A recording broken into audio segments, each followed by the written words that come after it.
In this lesson for crime and deviance, we're going to look at the connections between age and crime, youth and old age. Moral panics, hooligan, footpad, age, crime curve, chronology. Okay, that's fine. So, the golden age. We said before, people often think in the past, oh, it was fantastic, there were no crimes. That's absolute rubbish. Look at the key words. Hooligans, footpads. These are old words for mugging, street robbery. Yeah?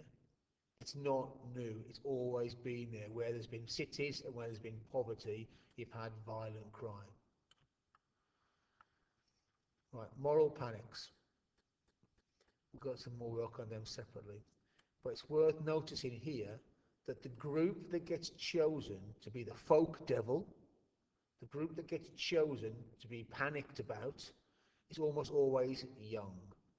Remember? So knife crime is young people carrying knives, usually young black men. So moral panics, the victims, the group that gets chosen to be scared of is almost always young. Yeah.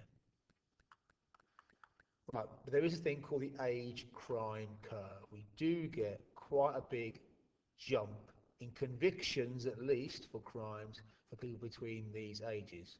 It's called the age crime curve. There could be some good reasons for this. These people have less to lose, they haven't got jobs and mortgages yet. If they're young men, they've got testosterone pumping through their body, making them a bit mad. They might be competing with each other for high status. That's why they're doing wheelies on motorbikes down roads. All these three things explain that. That's a crime.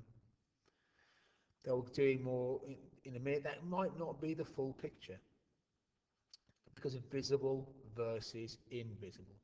The age crime curve is for crimes that are detected. Many crimes are not detected. That is possibly because when young people commit crime, it's very visible. They're on the street. They are in parks. They're out in public. Therefore, they are seen.